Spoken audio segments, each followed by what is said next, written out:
Winona Nelson is an illustrator, concept artist, fine artist, and writer who has worked for such clients as Naughty Dog, Kabam, Wizards of the Coast, and most recently, Marvel Studios.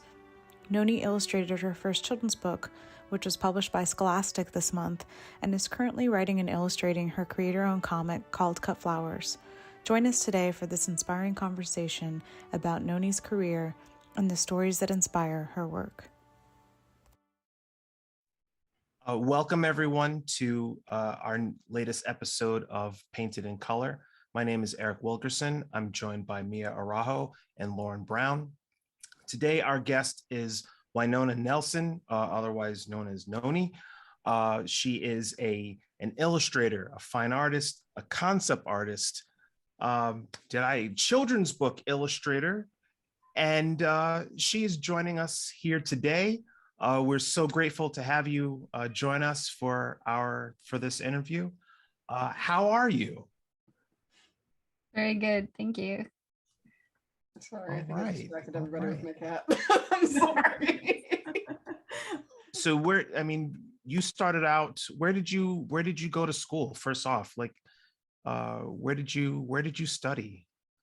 I studied for a year at an atelier in San Francisco that was run by the people who started the conceptart.org website back in the day. And then at the time that I was there, they didn't really have a name, and then they called it the Safe House Atelier after I left. But I was in the first class there, and it was a non-accredited program, so it was basically just like building a portfolio, and you were considered to be graduated when you got your first job in the industry. So, and they estimated it would be a 2-year program, but I did it in 1 year because that's all I could afford. So I just did every I got some advice early on to always do your assignments a second time outside of class with your own goals in mind. So I did do that, and that's how I built my portfolio while I was studying. So. That's pretty cool. I knew of Massive Black and the workshops, but I didn't know that they had a whole atelier. Yeah, it was. I found out about it at one of their workshops. At the second Massive Black workshop I went to. And I had heard that they were starting a school, but I didn't think it would be possible for me to go. So I avoided reading anything at all about it so that I wouldn't make myself sad. But then when I was there at one of the Massive Black workshops, it was one of the ones that was in San Francisco. I met a person who had already been accepted into the program, and he suggested I show my work to the main teacher, Carl Dobsky, and I did, and he basically accepted me on the spot without like a drawn out like application interview or anything or process.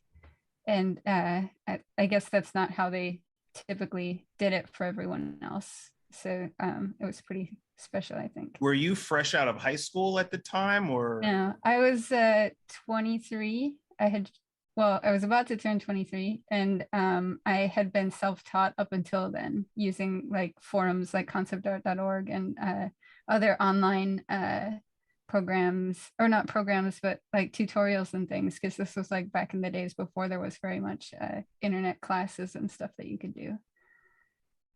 So. Gotcha. When you were back at the atelier, what kind of art did you make back then? Was it the same kind of theme or subject matter as you're doing now, or has it transformed over the years?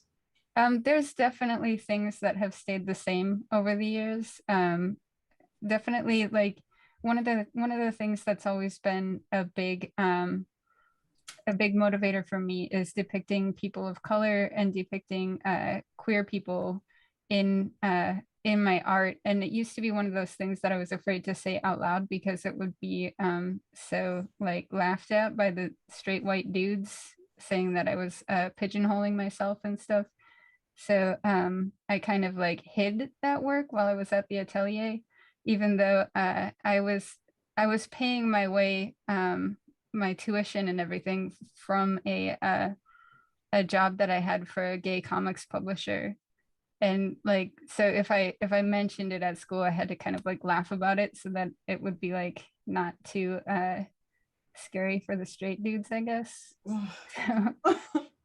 yeah. I'm really sorry you get to edit yourself on behalf of them rather than just being able to express yourself. But I think like all of us have had that experience in one way or another, like not being able to fully display this art that like we find a lot of meaning in, but was not widely accepted at the time that it was being done at. What was your experience with that? Like, when did you start to feel like your art and your messages, when did you start feeling more free to begin to express them? Well, I was really, really sort of gratified when I showed my work to Jeremy Jarvis, the art director from Wizards of the Coast. Yeah. I had been still working for that comics publisher on the side of doing some stuff within the video games industry. I was doing covers for this publisher too. And so a few of the things in my illustration portfolio at the time were covers for that publisher. And when he saw one of my covers that I had done, it was like one of the few pieces in my portfolio that actually had like a really strong visual narrative in the background at that time, because I was more of a character designer. So most of the things in my portfolio were just characters with no background. And so I had one piece that was a comic cover that showed it was two male characters who were kissing, and there was like a shadow being cast on the ground by like a group of dudes with bats who were like coming to attack them. And it was like a pretty like visually powerful piece, especially like for my portfolio at the time. I didn't have very much stuff that had like actual storytelling in it. And when he saw that piece, that was what made him decide to hire me, because he said that he had an assignment that he couldn't trust his stable of straight male artists to attempt. And it was for a magic card that was a shirtless male vampire that was supposed to appeal to women and gay men. Yes. Like, I have something that I need you for, so I'll be emailing you. That's awesome. Oh man, Yeah. Which character was that, by the way? I'm curious. The card is called Rakish Air. Rakish Air. I know that one. That's a really good one. Is that from Innistrad? Yeah, it's from Yeah. the Okay. Yeah. Okay. And that wasn't the only vampires thing that was I mean, like I had vampires in my portfolio already, because sexy vampires has always been something I liked doing. So yeah, that was a really good fit for Innistrad for sure. That's awesome. Yeah, I remember playing with that card because I played Innistrad when it was launched, and always enjoying that one too. Like so you've done a good job. Yeah, I can definitely tell, like, you know, it's distinct from kind of like the standard that you would see, and I think he was right to trust you with that assignment. Yeah, I've gotten to do a few cards with sexy dudes on them for Magic, and those are some of my favorite pieces that I've done for them. That's awesome. Yeah. What's your favorite Magic card that you've done? Like, if you had like a top, like I guess like 3, because I know sometimes it's hard to choose. It is really hard to choose. So on the topic of the sexy men, Rakish Air is definitely one of them, and Enthralling Victor is another one that I just had a blast the whole time I was painting that one, and the way that people react to it is so great too. And Captivating Crew is another one that is very similar thematically. So those are just 3 sexy men ones, which are favorites. I also have really loved every time I've gotten to paint a unicorn. So there's Mesa Unicorn, and then I think the other one is called Lonesome Unicorn. Was that the one nominated for Chesley last year? Or Yeah. yeah, amazing. Thanks. You've done so much great magic stuff. Oh my gosh, like it's ridiculous. I remember once just like looking through every illustration you've done, it's just like, dang, they're just all so killer, compositional, color, everything about them. But I was actually curious, just like what were some of your earliest influences? Like what made you want to be an artist in the first place? Well, both of my parents were artists, so it kind of was just my identity from when I was a kid on. And when teachers would ask me if I wanted to be an artist when I grew up because I drew so much, I was always like, I already am an artist. That's a weird question. So like, it didn't really ever seriously cross my mind to do something else. My parents never made a living at it though. So like my mission was to figure out how people made money doing art. And when my brother got a PlayStation 1 at his first job, with one of his first paychecks, he got Final Fantasy 7 and Xenogears, and those both had the booklets with the character drawings in them. And I think that even the Final Fantasy 7 booklet, like the art was done, it looked like in colored pencil, which was my medium of choice at the time. And so it was like, somebody got paid for this. This is a job. I bet they get a salary. So like, and being from like a really, really impoverished family, it was like, I didn't even really know what a salary was. I just thought it meant you were rich. So it's like, that's what I want. They probably got a salary. They probably like, you know, live in a house that has like a bedroom for each person and like all of that stuff.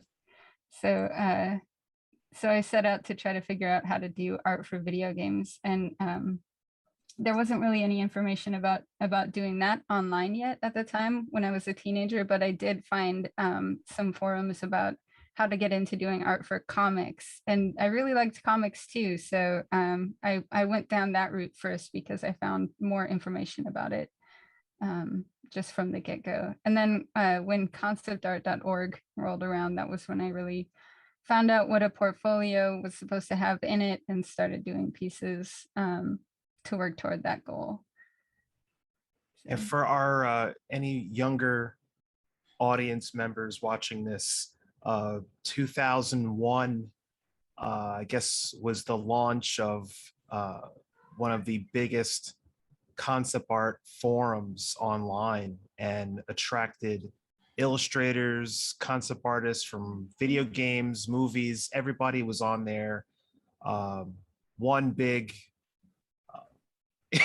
one big festival every day of people sharing their work and communicating back and forth and having challenges and all kinds of tournaments and things like that. And it was a really great place for art directors to discover new talent. And so many people got their start, got their, they launched from that experience. And I'm glad to hear that was, beneficial for you. Yeah, I actually, the first time I went to one of their conventions or workshops, it was the Montreal workshop, and they had a contest for women to get to try to win free tuition to go to the workshop, a free ticket. And I got one of the free tickets. So awesome. That was how I went to my first workshop. That's awesome. And I was in like a pretty controlling relationship at the time, and the guy that I was with didn't believe that it was possible to make a living doing art, and he tried to really push me away from doing that. So when I came back from the workshop, I was super energized and excited because I had found out even more about how to pursue that, and I had gotten so much positive reactions from people to my work that I was like, it's not unrealistic. Like, I will be able to do this. It's just going to take a little bit more time and some new portfolio pieces and stuff. And he forbade me from going to another workshop. What? So, yeah, he was like, you didn't get a job, so that means you're not going to get one, and just give up. And so I started putting money into a secret savings account right then. I decided I was gonna leave him for the next workshop. So that was like, I had a date and everything. Wow. So. That's incredible. Good on you for having the strength to get out of that situation, because that can definitely take down a lot of like people, and like especially like if you're in a vulnerable situation or position to be in, where you're like relying on somebody for that support, and they're not seeing the value in your career because they want to hold on to you. Like that's just, I'm really glad that you were able to break out of that, because that is really toxic. Absolutely. To you. So yeah, good on you for getting out of it, the situation, and Thanks. obviously very, very widely proving him wrong. Yeah. That's the best revenge. Yeah, I think like, that I'm so grateful that I did have the kind of fire in me, that like rock hard belief that I could do art professionally, and that I had something special to what I was doing and the way I thought. And if I hadn't had that, I don't think I would have ever had the strength to leave him. Yeah, and I'm glad that you also got validation from the community of artists that were around you, to understand that your work actually did have a lot of value, and that it was desirable, and that people would happily have paid you for it, and they have paid you for it. And so all those things combined helps go towards that. But what would you say to anybody who like might be in a situation like that and doesn't feel as confident as you are in that situation? I would say that it's really difficult when you're in a situation like that to accurately understand just what your situation is. Because when you have someone who has like spent the entire relationship telling you that they know better than you, and that you're not going to make it on your own, like that stuff, when you hear it repeated, you start to believe it. And yeah, I think one of the things for me, that the other thing that made me realize it was something that I needed to get out of, was when I was speaking to a friend, and I said something about how I felt like I was always walking on eggshells around him, because I never knew what kind of thing would set him off. And she said that that phrase in particular is something that people who are in abusive relationships say. And she just sent me this checklist of what emotional abuse is. And when I read that checklist, I was like, every single one of these, except for like the threat of violence, is true about this relationship. So yeah, I mean, you have to be able to reach out to people, and that can be really hard if you're in the type of relationship where the person that you're with has actually actively been isolating you from others. So yeah, I think like that's kind of a first step, is just to try to rebuild your connections outside of the relationship, I think.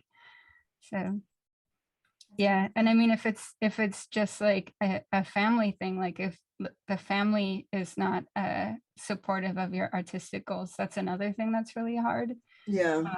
Unfortunately, my family was not that way. They just didn't have any clue about the types of work that I ended up being able to do and wanting to do, because they had gone to like art school, and they're into abstract art and stuff like that, and never made a living at it. So they had no advice whatsoever to give me, except for like if I needed to sign up for food stamps or something, they could have helped me with that. But like not any kind of like life advice or career advice. So I really had to figure all of it out for myself. And I think like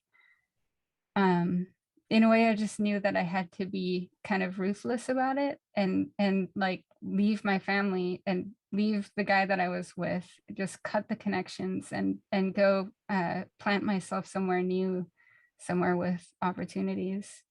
So I think it takes a lot of courage, but like in a way that other people will tell you is like cruelty, to cut off people from your life like that. And like, I'm not saying like to cut them off and never talk to them again, but to move far away from your family, or to do something that your family is advising you not to do, it's really hard, and people will tell you you're doing the wrong thing. So yeah, I think in both cases, the best thing to do is to remember that the only way that you can be a success in art is by pursuing it with the full belief that you will be successful at it.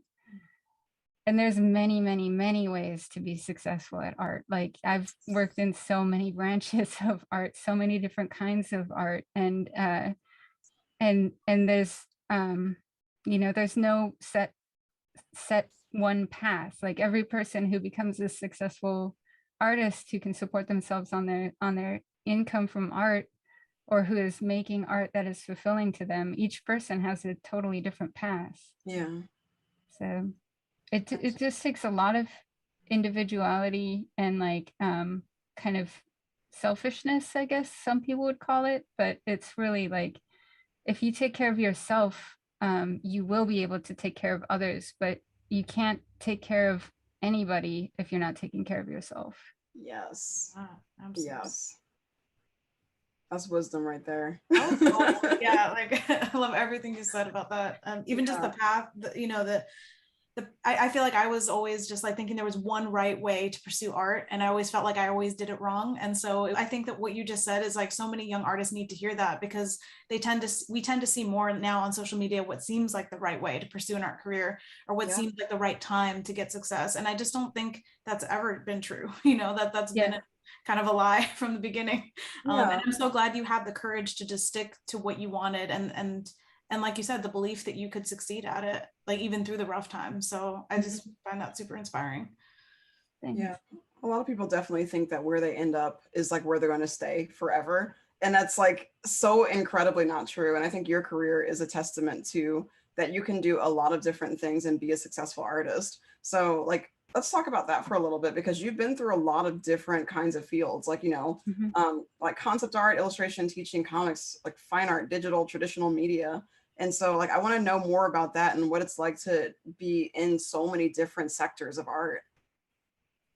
Well, I think the thing that unifies all of the different sectors of art is that it's all about communication, and communicating an idea that needs to be told visually. And it doesn't matter like whether you're doing it in comics or as concept art, character design, or whatever. It's still, the thing you're trying to do is just communicate a complex idea visually in a way that doesn't require words. Or in comics, it does sometimes require words, but you have to be able to get the idea of what's happening across just from the images. So there's a lot of skills that are required by any field of art. And so when you do choose one to focus on, it doesn't mean that you're setting all the other types of visual art to the side. You're still getting stronger at skills that will communicate over to that will translate over to the other types of art that you're interested in. I think this is a question that comes up a lot with the students that I work with, that it's scary when you decide to pursue one particular direction, because it feels like you're closing all those other doors. And it's not the case. Those opportunities are still going to be there. So, and you're gonna approach them more strongly if you've already learned how to learn. So I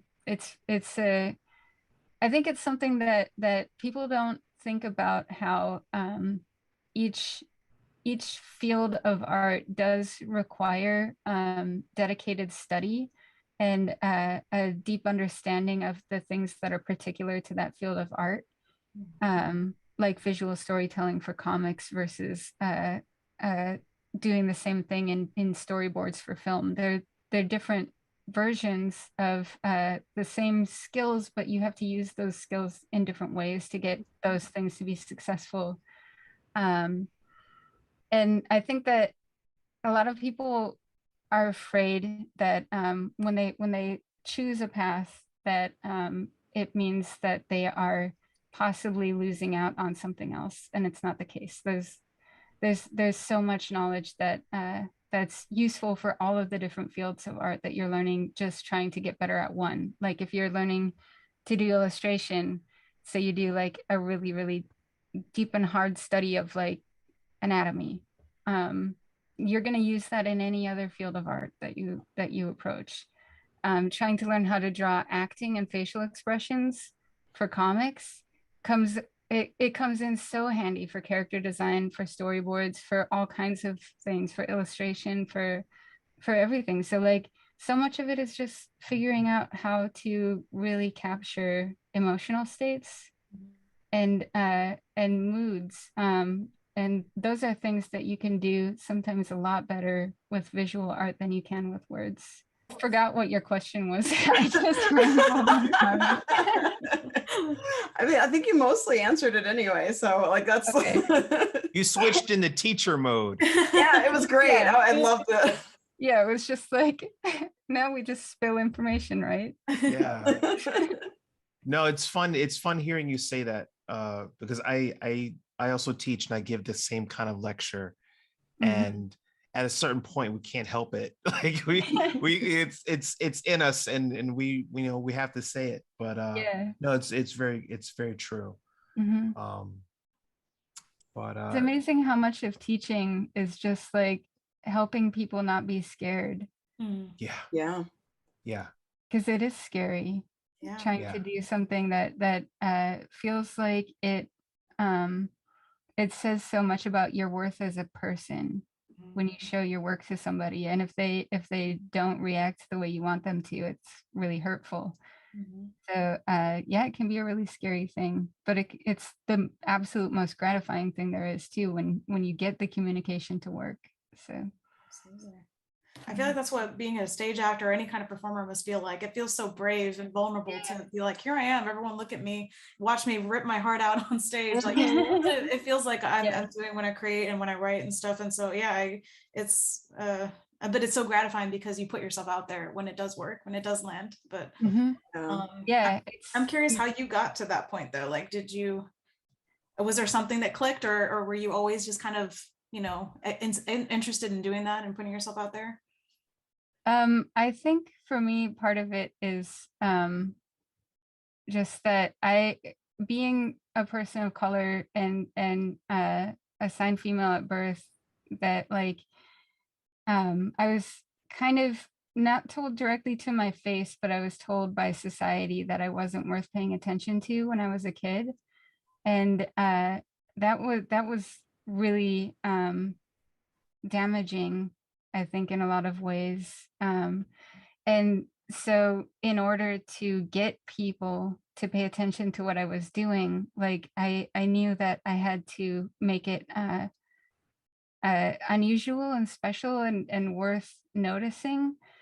And so like I kind of figured out that as long as I was saying something that was true for me, that that the more scary it was to try to say what I wanted to say, the more often it seemed like people really valued it. And I think that's always stuck with me, that like the things that you're the most afraid to say are the most important things to say. It's like that's the thing that everyone else is afraid of saying too. We all have the same fears, and we all have a lot of the same old wounds and scars. And so the more I revealed my own wounds and scars, the more I found others who said that what I was doing was healing them. So it just became something that kind of snowballed, and I kept pushing it and trying to understand more about myself so that I could communicate it in ways that made other people feel more understood too. It's beautiful. Yeah, that's amazing. That's wonderful. And I know a large part of your work too is discussing your heritage in illustration. Can you talk a little bit more about that? And like, has it always been that way, or have you like had to kind of like lean into it a little bit more as you've gotten older and more comfortable expressing that part of yourself? It's definitely become more important to me than it was when I was younger. When I was really young, I didn't see it as a positive because, like I said, the way that I grew up, I was told. I mean, I think most people in this country grow up with the message that Native Americans lost, and that like we're only here in reservations, kind of like people living in zoos or something. Like I grew up with like kind of a lot of internalized shame, and it wasn't until I was an adult that I started finding books about my tribe, the Ojibwe, our history and our oral traditions.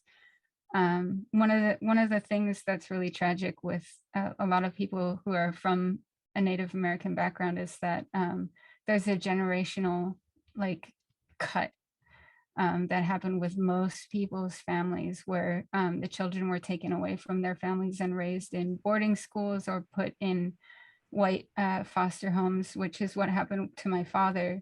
And people don't realize that that stuff is as recent as it is. That my dad was just young enough to not have gone to one of the big boarding schools, but it was still the era of kill the Indian, save the man kind of belief that you could educate the Indian out of the person and make them more successful.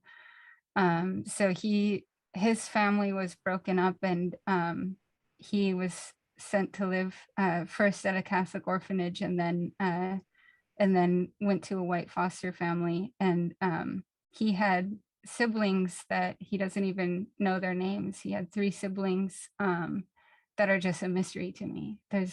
Oh, wow. I know the name of one of them was Jacqueline, but I've never been able to find out who she was or contact her in any way. And so like a lot of people have this where we didn't grow up with the oral history that was traditionally given to you from your grandparents and from your other elder relatives. And so I didn't know very much of Ojibwe culture and stories and things. Aside from the fact that I grew up in a place that had a ton of Ojibwe people, and my mom, even though she's white, she did want us to have some connection to our culture. So she would take us to powwows, and I went to an all-native school for a year when I was in 4th grade. And aside from the other kids being awful to me, it was actually like a pretty cool experience, because the latchkey after school was just doing traditional lifeways stuff like crafts and learning how to make maple syrup and how to gather wild rice and how to brain tan a hide and stuff like that. Wow. So like I've done a lot of cool like old school native stuff, and like it's one of those things that like when you're growing up in like the cultural milieu of like wherever it is you grew up, you don't realize how unique it is until you leave it. And so when I left and I was learning about Ojibwe things again years later as an adult, I was like, I got to do like a lot of this stuff and just never realized that like that it was so unusual, that most people don't know that each animal has just enough brain to tan its own hide and stuff like that.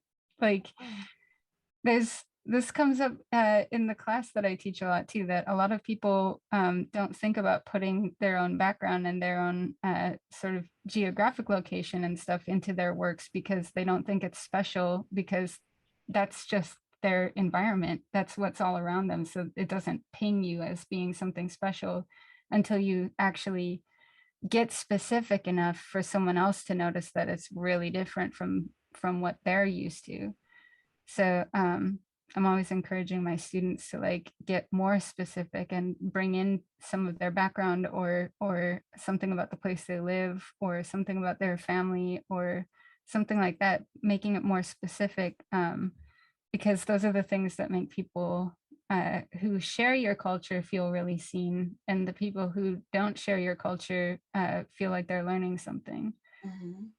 So yeah, for me, I think a big turning point was just finding this one particular book called the Mishomis book, which is a book that was written by an Ojibwe elder, basically trying to like summarize all of the stories that your grandfather would have told you if you had grown up with the tradition intact. And Mishomis is the Ojibwe word for grandfather, so it means the grandfather book. And you know, as a 30-year-old adult reading this book that's intended to be for kids, I was like, this is blowing my mind. This stuff is amazing. Like our culture, you know, the Ojibwe people are here not because we lost, but because we won. I mean, like we endured an apocalypse and we're still here, and our population is growing, not shrinking, and our language still survives and our religion still survives, and it's still an active and vibrant culture that's still growing and changing. So that's victory. That's not defeat. Absolutely. So I have so much more pride in my background now that I've learned so much more about it. And I want to show that love for it to others so that they grow up feeling victorious instead of defeated. I'm really like, that's really inspiring to hear. That's wonderful.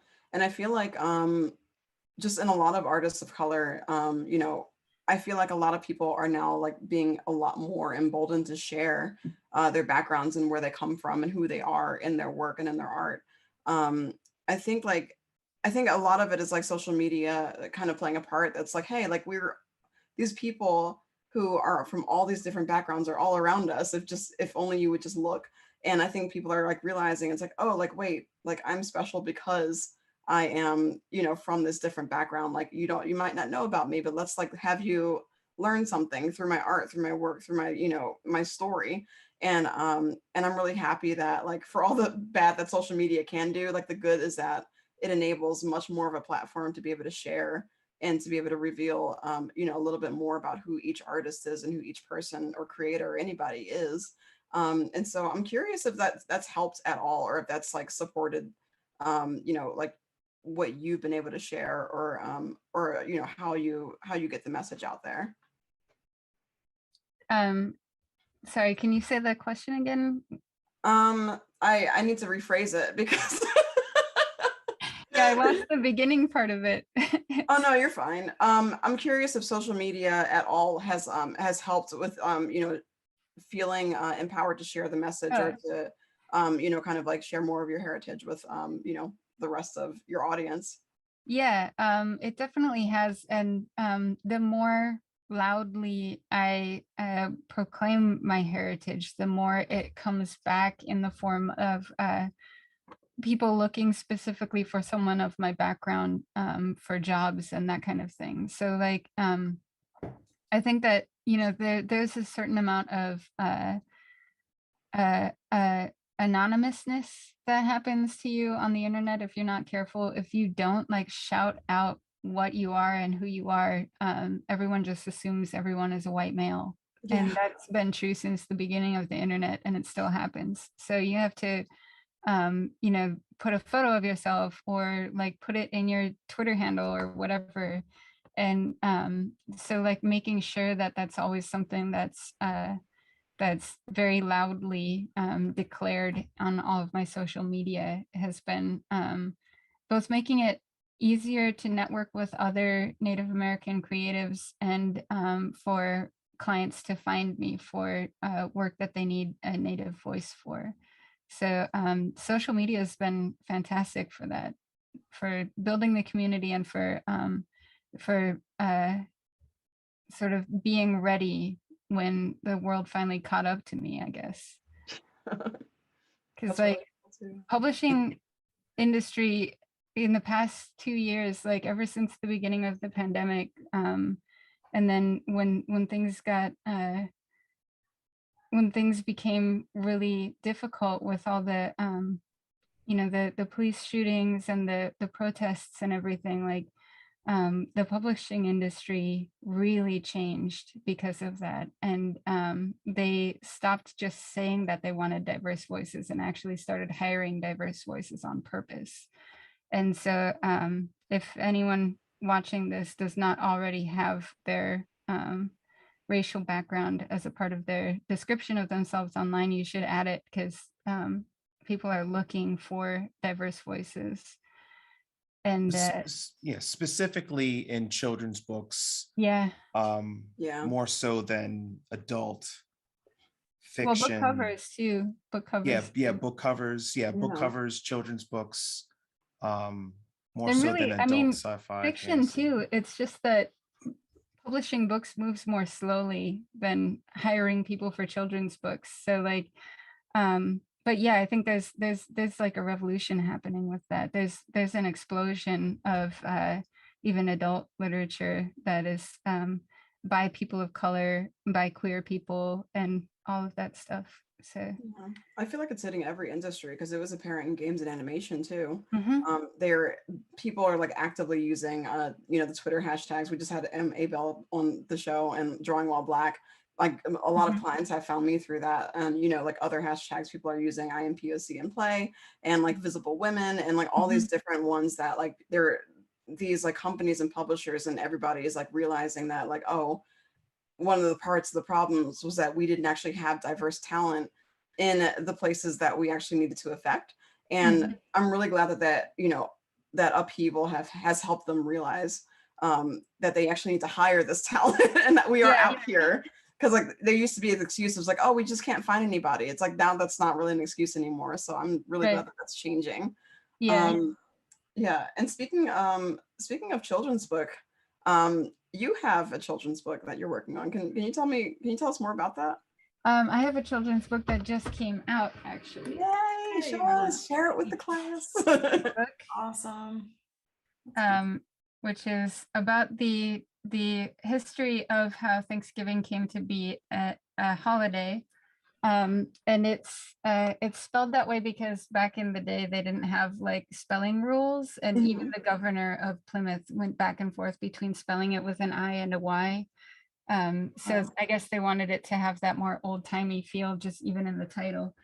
But yeah, that project is one of the things that came about because of the publisher needing, they wanted to make sure they had an all-native team on that book. They knew they needed a book about that to replace their old insensitive material. And they needed to have a native writer and a native artist on it. So they found me, I think through Twitter, because I changed my Twitter bio to include my race and everything. So yeah, that's how that came about. But the tribe in the book, the Wampanoag people, they're related to my tribe. So we have like a lot of shared cultural traditions and things that we eat. And my experience having brain tan to hide actually came in handy because I needed to draw like some of those traditional lifeways things, and I was just like, yeah, I know what that looks like. I can just put that right in there, where like somebody else would have to, they wouldn't even know to research that. Yeah. What was that experience like for you when you got that email? It just feels like a full circle kind of moment. Yeah, nobody else could have done that book but you, kind of thing.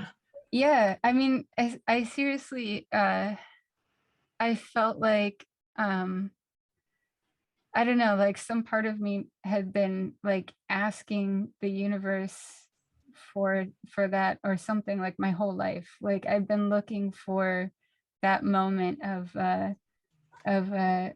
somebody wanting me for the things that I have been rejected for. And turning it around. So yeah, it was huge. And the fact that it was not a small little rinky-dink publisher, but Scholastic, and like they had dug around in my work to figure out how I could even approach the book, because like they knew that I did magic cards and fantasy illustration, and that it was like a totally different art style than children's books usually are. But when they dug around in my website, they found my my comic book that my short comic that I made about pegacorns, and they were like, I think this style would work for a children's book. So when they contacted me, they were like, we really like your comic. And I was like, I don't even know how they found it. I mean, like they had to just like really dig into my everything that was on my website to see that. So I think they were, there's not a ton of Native artists who are already established professionals. There's a lot more coming up now, and there are some in comics, but there's not a lot of people that are very visible yet. And so I think like they were willing to go for somebody that hadn't already done a children's book because of that. So I was really grateful that that they wanted to take a chance with me on that. And I knew that I would do a great job at it, but I had never thought about trying to put together a children's book portfolio or anything. And it ties in so nicely with like one of the reasons I've always cared so much about depicting people of color in pop culture is because I want kids from the same background as me to grow up seeing themselves as main characters and seeing themselves as like badass, and I want like white people to look at my paintings and my works and be like, damn, I wish I was Ojibwe. So like this book was like really an amazing chance to change Native kids' self-perception and change European descended kids and other kids in the US to change what they know about Native people who live here, who've been here since before everyone else. And that was hugely meaningful for me. So I'm really, really glad that I got the chance to do this. That's beautiful. What was the experience like working on the book? It's a lot of work doing a children's book. It's a whole lot of work. Sarah's like traumatized, just like, yeah, it is. But because I've done comics before, I mean, that kind of helped me understand what I was signing up for. But I still definitely was like, it's when you're signing on to a project that big and you see like the deadline and it's like 6 months away or something, you're like, oh, easy. And then like that time goes by real fast. Let me ask you, so if this were to become a series, would you do another? I am already doing another book for Scholastic, but it's not about Native American stuff. It's about the sinking of the Titanic. Oh, cool. Wow. Which I think they might have decided to have me do that one because this book has some ships in it, and I really enjoyed drawing the ships. Oh, wow. Oh, that's beautiful. Yeah. This is one of my favorite 2-page spreads in this. But yeah. It's that one. There's that's in stores right now. Yeah, this one's in stores. You can order it from any retail bookseller. You should order it from your local independent bookstore if possible. But it's got, I think it was like 31 or 32 illustrations. Wow.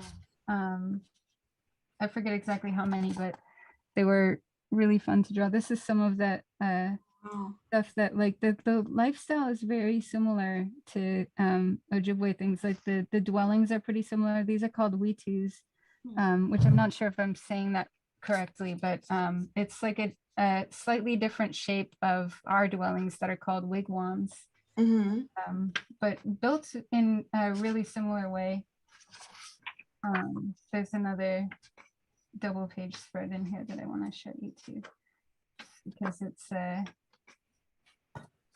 one of my favorite illustrations for the book. It's all 4 seasons of different foods that are gathered and what we ate at different times of year. I love how that transitions like the landscape into all 4 seasons. That's brilliant. Yeah, it's so seamless. Oh, I love that. And what was the timeline like? How much time did they give you to work on this book?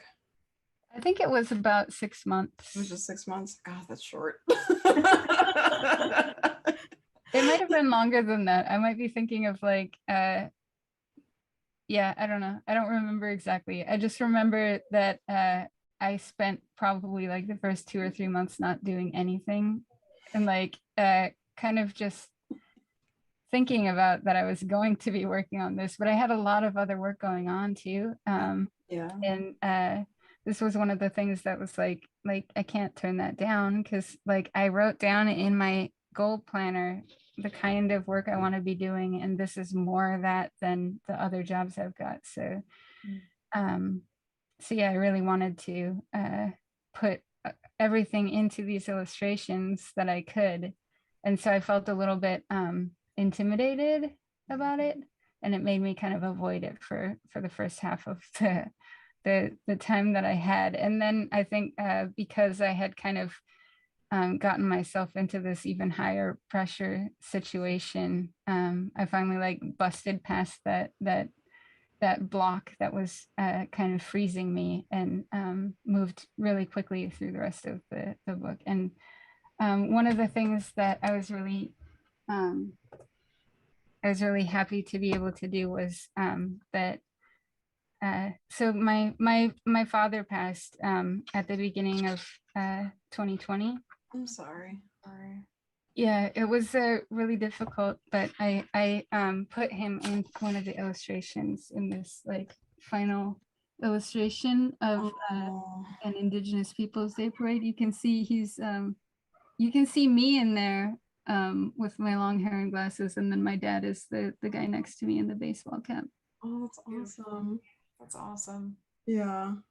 It's wonderful that you were able to use that book as a way to pay homage to him too. Like that's the beautiful thing about art. Yeah, I really wish that I had been able to like tell him about it, and about the I did a cover for Scientific American that was another instance of a big publisher needing a Native American artist specifically. And that, like, you know, for all the video games and everything that I've done, like he was always like, when are you gonna do some fine art? And like that would have impressed him. I mean, he was always so proud that he would cry telling me how proud he was, but he also didn't have any clue what I was doing. He was like, video games? What? How did that make money? It's like, I'm glad that you're successful, but what is this? Yeah. He was like, when are you gonna do something I can show my friends? Oh. That's awesome. Yeah. But it's out there no matter what. And I know that he's proud. Like, even like, you know, continuing to be proud. Like that's, you know, that's really beautiful. Yeah. My dad was always really, really like warm and sweet and loving with the way that he would show his pride in his kids. So that's one thing that like I can hear his voice in my head telling me how proud he is. And the fact that I wasn't able to share with him all of the good stuff that's been happening over the past couple of years, you know, I can tell him in my head, and I can hear what he would say, just the way that he would say it, because he said it so much when he was alive. So that's one thing that was always really strong with our relationship. Yeah. I mean, that's a good place. That's a good way to, you know, to be able to encourage, like, you know, your artist child as well. It's just like actually showing that support and showing how proud you are of, because like this field is hard work, and not everybody understands that. I think this country especially tends to devalue art and make it seem like it's just an extra kind of thing, or like a frivolous career, and it's really, really not. It's so like the work that everybody does is so meaningful, and the work that you're doing is really meaningful, not just for yourself, but, you know, but for your culture, for Native Americans. And oh my God, here's a cat. Thank you. And so, you know, I'm really glad that you had that support, and that, you know, you were able to be left with this positive message of love, even if he's not here anymore. So, you know, and thank you for sharing that, you know, with us as well, because I know it's very personal, but, you know, I think that a lot of people have been dealing with loss over these past few years. And I think it's really important to know that this is something that we can keep, like this positivity that we can keep in our hearts and like channel it through our art. So I'm glad to see that you have been doing that, and that you've been using your art for good and for change. I know that you're also super busy, and you have a lot of other projects. Can you talk about some of the other things that you've been working on? Well, I recently started working for Marvel Studios, which is really, really fun. The team is really collaborative, and it's just been a total blast. I was kind of expecting it to be a little bit more like working for a video game studio, which is often more like they know exactly what they need, and they're just like, we just need to figure out what this thing looks like. Can you just draw this? But with the Marvel thing, there's a lot more like brainstorming that we're involved with, and that's been really fun. That's awesome. It's really cool. Are you a Vis Dev artist for them? Yeah. That's the best. That's like the dream right there. That's really cool. How long have you been working there? It started on October 11th, on Indigenous Peoples Day of all things. Yes. So I was like, that's an omen. It was supposed to start earlier, but it got delayed, and I was like, I think it got delayed just to make it like extra meaningful for me. Although, like, really, that should have been a holiday that we had off. But honestly, that's okay. I'll take my first day at Marvel Studios on Indigenous Peoples Day as a win. Yeah. So maybe next year you can tell them, hey, we should have this off. Just like pitch it to them. They might take it seriously. Yeah. It's like, yeah, the big studios are listening to our voices. Like, they're minorities that they have in the studios. They want to do better. And they have been showing that a lot of the time. So it might work. Did you apply to that, or was that just an email out of the blue kind of situation? It was I have a couple friends who work there who suggested me. And yeah, it was kind of a difficult decision because I already had enough work to be pretty busy, and I was trying to safeguard enough of my time to keep working on my comic project, which is called Cut Flowers, and I've had to set that aside to work on the Marvel thing, and that was like a difficult decision to make. And even still, like, I could only take on the Marvel work as a part-time thing because I had already signed the contract for doing another children's book, and I still have ongoing book cover work with other branches of Scholastic, and I'm doing world building stuff for Wizards of the Coast, like actually some writing now too, which is really exciting. So I've definitely got more than enough stuff on my plate, and you're teaching, like, yeah. Yeah. So when are you finding the time what's your time management like? When are you finding the time to do all of this? I usually block out like work chunks, I call them. That's like an hour and a half of like dedicated work. And I have a really good friend who is also she left her job at Google to work on becoming a professional writer. And I think it's like 3 times a week we have a video meeting that we call accountability buddies. Oh yeah. Just like we chat for 15 minutes, and then we do an hour and a half work sprint, and then report back to each other for the last 15 minutes. And so we do that on 3 different days each week. So that really helps. And my partner does a lot of the same type of work. So we kind of have a set schedule because of now he's got meetings, I've got meetings. So like we have a routine for what hours we work, and it usually goes until 8 o'clock at night. That's when his sign off time is, and he can finally cook me dinner. And then if I still have enough energy at night, I will do a little bit of work on Cut Flowers. So I'm still chipping away at that too. That's amazing. Yeah. And how much of your comic do you have done right now? I have the first chapter done out of 12. Oh, wow. So it's a significant amount done that also feels very small. That is And I'm comics doing for everything you. on it. I'm doing the full art and lettering it. I wrote the script. I have had like really fantastic feedback from writer friends of mine. I hired another friend of mine to do a sensitivity read because it deals with some trans issues that I have not gone through a transition myself, so I definitely needed to make sure that I was treating that subject matter respectfully and accurately. So yeah, it's been moving along. I'm really excited about it, and I think that that's like the biggest thing that's going to impact my future in the long run. You know, not the Marvel stuff, as fun as it is. I don't really want to keep working on other people's IPs forever. Yeah. And Cut Flowers is like hugely personally meaningful to me. So like I wouldn't even call it an IP. It's like a you know, it's a passion project. It's like my magnum opus. So That's really awesome. What for I'm assuming you're gonna are you gonna self-publish the graphic novel or the comic? I want to get it with a big publisher, which means I have to find an agent for it first, because the big publishers don't take submissions without it coming from an agent. Gotcha. I've been sending it out to agents. It's a very, very slow process. They take a long time to get back to you, but Especially here.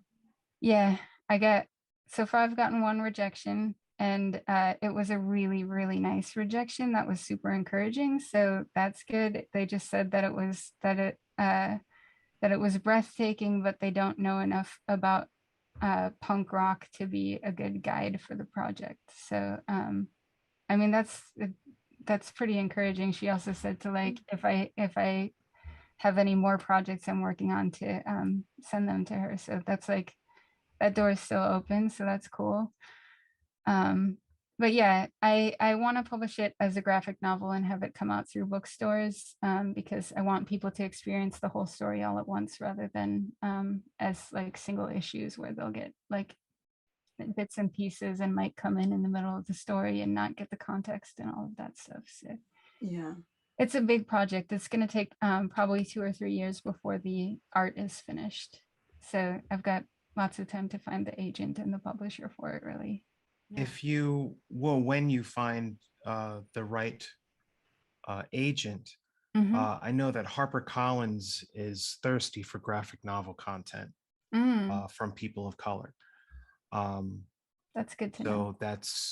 So that'd be a good place to start. And I'm sure that whoever you find will already have known that and, you know, have 5 or 6 backups, but I'm just letting you know.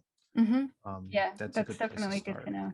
I think the comic kind of falls into a little bit of a not quite as easy territory to sell, because it's intended for adult audiences, and most of the graphic novel publishers are looking for middle grade and young adult.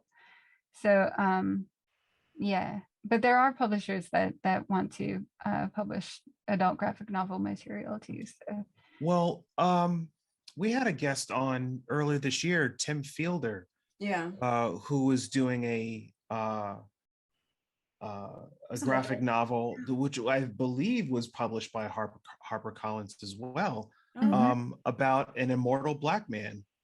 So like going from slavery on up till, you know, the distant future. That sounds amazing. And yeah, that's not for the kids. Yeah, it's definitely not for kids. There's like a whole page where he's choking the slave master to death. So I'm like, well, all right, so that's, you know, who's the demographic? So you never know. That's what I'm saying. You know, they could let the audience know when it's in stores, like who this is aimed at, and then market it from there. So well, I think the cover that I made for it definitely tells you who it's for. I mean, it has the word sex on the cover, so that done. They know it's for adults. Yeah. The message is right there. do judge this book by its cover. It's yeah. It's the comic I'm working on is about it's about a gender questioning a teenage ghost who figures out how to haunt her rock and roll idol instead of her own family or loved ones. Oh, And wow. she can possess him and see his dreams and memories and change them and affect them. So yeah, it has a lot of darkness to the story, but it's really funny too. So I guess it kind of falls under the category of dark fantasy. Mm-hmm. That sounds really incredible. intriguing. Yeah. I can't wait to read it. I know it's going to be a while, obviously, and there's no rush, but pages I've seen are amazing, so I can't wait to see the rest. So it looks really incredible. It's so much fun, and it's really, really hard to be a writer because like you make up people and you want to talk about them all the time and nobody knows them. You made them up. They're not real. So like you're just a crazy person with this whole other thing in your head, and like you can't pay attention to what somebody's saying to you because you're thinking about some dude that you made up and doesn't exist. Like I find myself like, so a lot of this book is based on like just being really curious and interested in that I got like a weird I got hit with like basically like a teenage obsession at like just before the pandemic started, where I found out what Dave Vanian, the singer from The Damned, looked like when he was young, and I was like, oh my God, he was so gorgeous. And like I just started obsessively collecting every photograph I could find of him, and like I still screenshot every time somebody shares a photo of him on Instagram that I haven't seen before and stuff. And like I was like, why am I like this? What's happening to me? And like my boyfriend had to tell me that I could only tell him 3 facts about Dave Vanian a day. Like, I love to get to cap it off. Your And I poor boyfriend. So I was really like having this like weird side of me that like reverted to like this teenage obsession thing. And then losing my dad, like I had a lot of like at first anger at just the fact that death happens, that life ends, and then like frustration and sadness that I couldn't have more conversations with my dad. And then like kind of this revelation that I can, because like the version of my dad that exists now is with me all the time in my head. And then I got a little bit freaked out because I was like, well, does that mean he's like seeing everything I'm seeing and seeing my whole life, every little bit of it? And then that was like really uncomfortable. And then it transformed to being something that I treasure, that I feel like I can tell him things all the time, and I can show him all of the good things in my life. And you know, he would often kind of fall out of contact, and he fought with depression and alcoholism, and he had a really hard life. And you know, he often would I'd write him letters and postcards that he never answered, and he would like not always answer his phone, and he would not always answer his door when I visited. So like he would retreat from me, and he can't anymore. Like he has to endure my love because like he's in my head, so he can't run from it anymore. He has to understand it and feel it. So yeah, all of that ended up going into this story where I was like, death sucks, but if you could continue after, and if you could like heal after death, like I hope that's what my dad is going through. I it's like a wish that I have for him with my whole being, that he's healing, and that all of the things that hurt him in life, that he's free of those things now. And you know, I know that's true, but like I needed to also tell a story to myself that showed me that, I guess. So there's all of that stuff is in this comic, and of course it's all filtered and fictionalized and put into different people, different parts of it into different people and stuff like that. But That's why I keep saying it's so intensely personal and meaningful to me.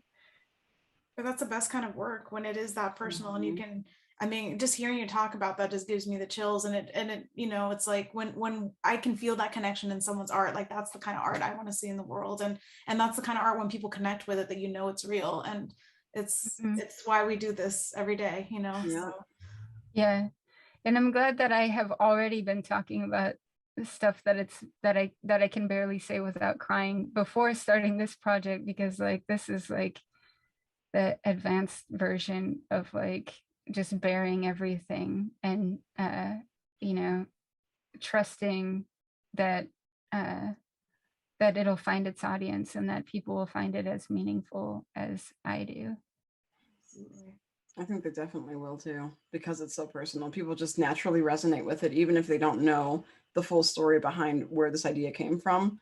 There's going to be something that touches people's hearts because it's so authentic and it's so from you. Even if it's like fictionalized, it still rings with that truth, you know? So yeah, I've always found that to be some of the strongest pieces of art that I've experienced are ones that are very personal. So I really can't wait until it's shared with the world and that, you know, everybody can experience and see it. Yeah. So it's wonderful. Then I'll actually be able to talk to people about these made up, non-existent. Yes. You finally get them out of your head. And someone else will be just as obsessed as me. That's perfect. You won't be limited to just 3 facts anymore a day. Yeah. I can relate to that though. I always want to talk about my D&D characters and I'm like, no one knows what I'm talking about. This is so weird. I get it. So I get it. But yeah, but it's also it's just like a really thoughtful way to process grief too. So this is to create it and to make a story out of it, to express it in a way that is so productive. So yeah, it's definitely gonna hit. It's gonna hit. Yeah. It's a beautiful creative way of expressing your love for, you know, your dad, and just being a reminder of him that you'll have for the rest of your life. And it just makes me sad because I just remember when my mom passed, my therapist saying to write in a diary, write down all the things that you wish you could say.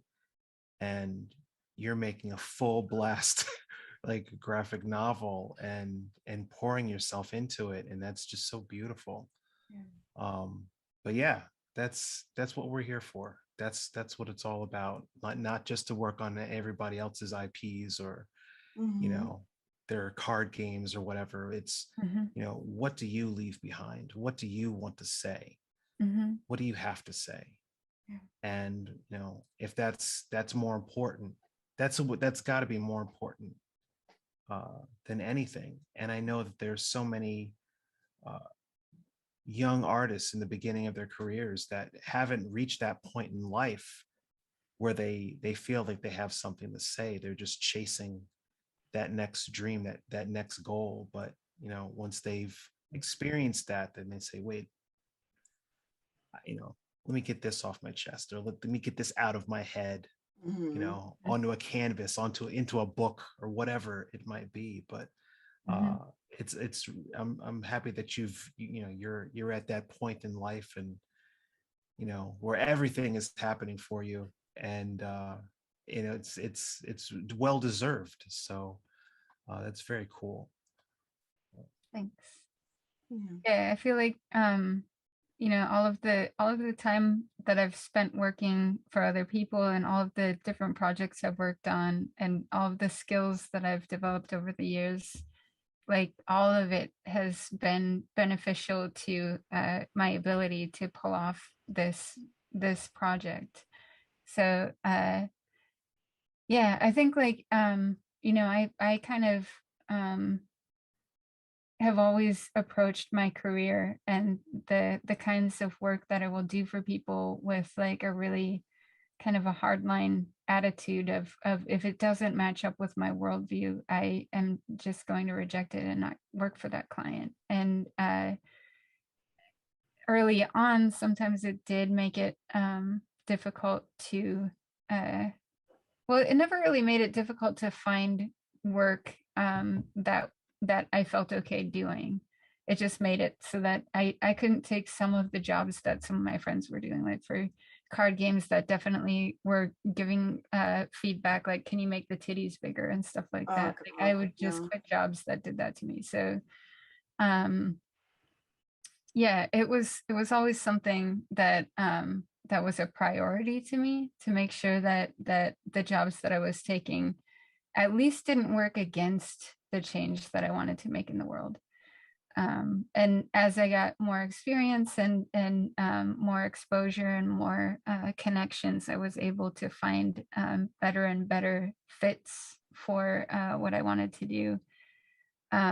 Like working for Naughty Dog, that was one of the things that I was really, really excited about, that because I had played the first Last of Us games, and I was like, this is like a major work of art. This is like so cinematic, and it's you know, featuring a female main character in such a powerful way.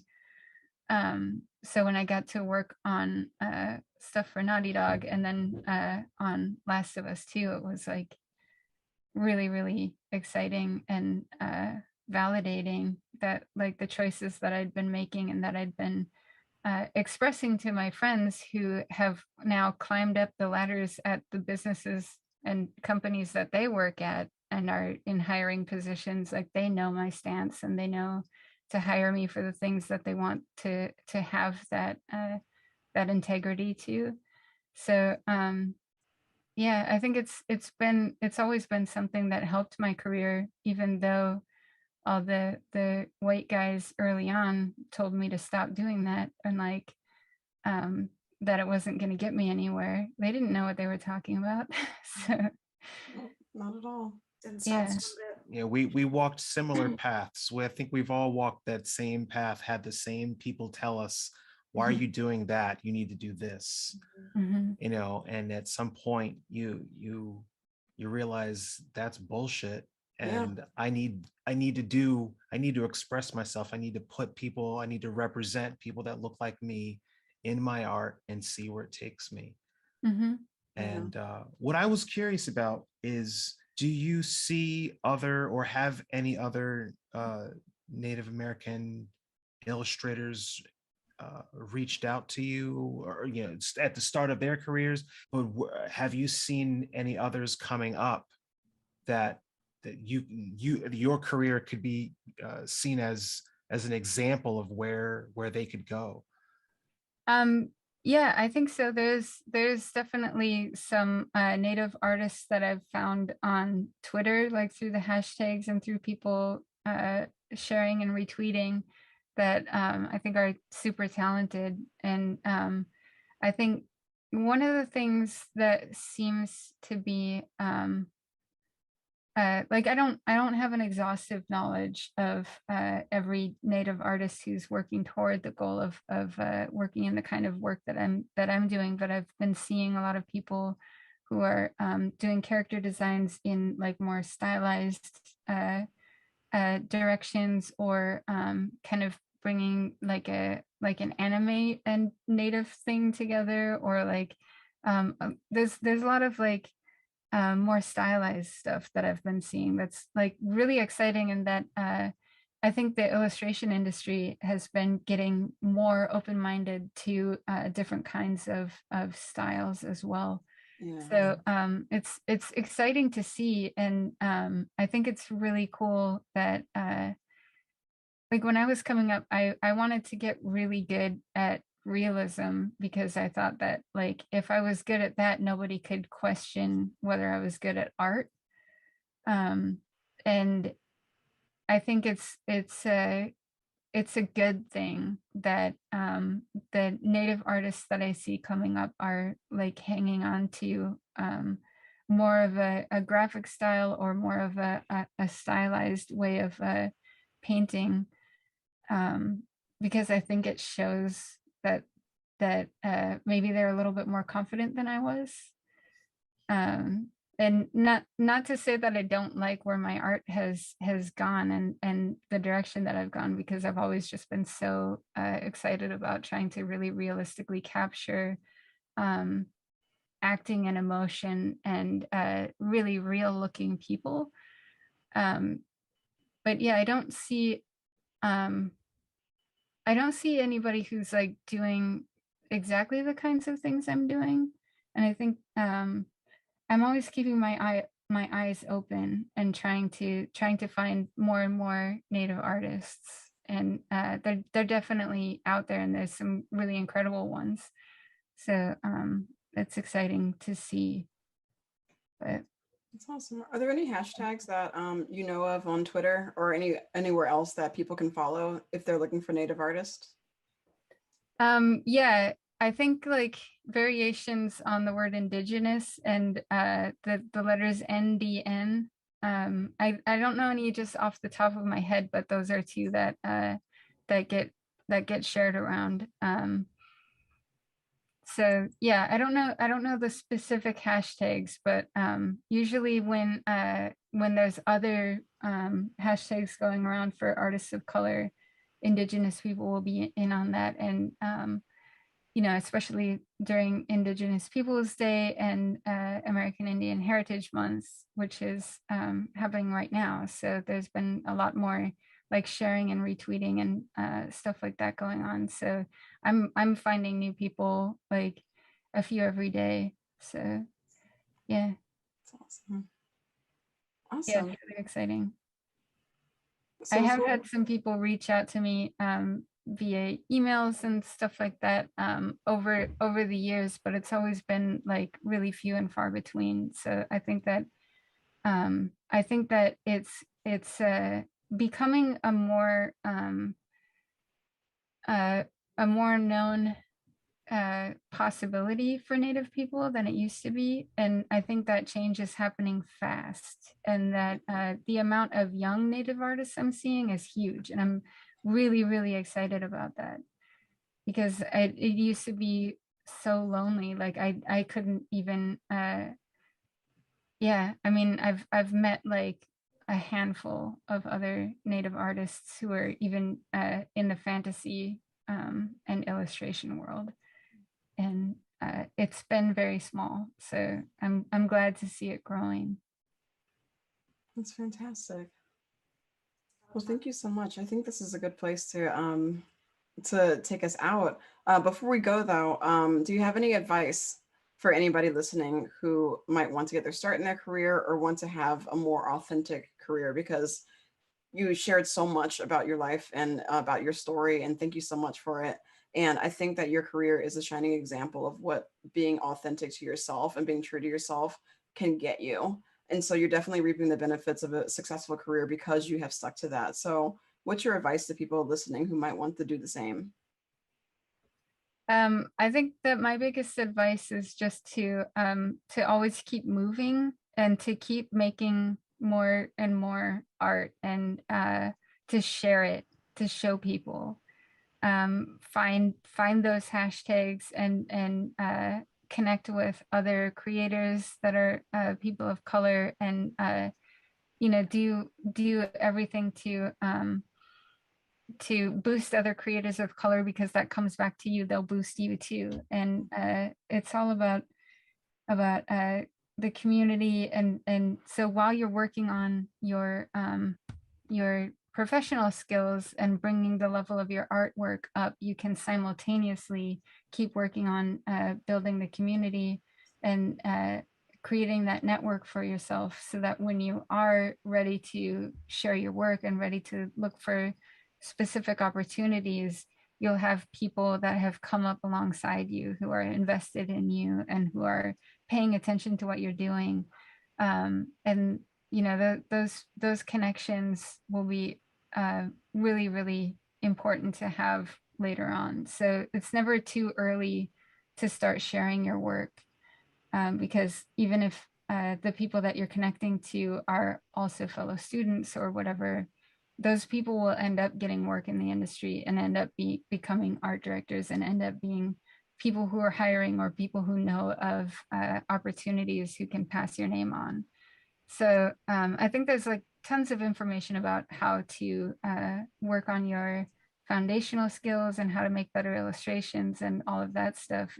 It's super accessible online now, which is great, especially once the pandemic hit and so many art programs had to figure out how to be online.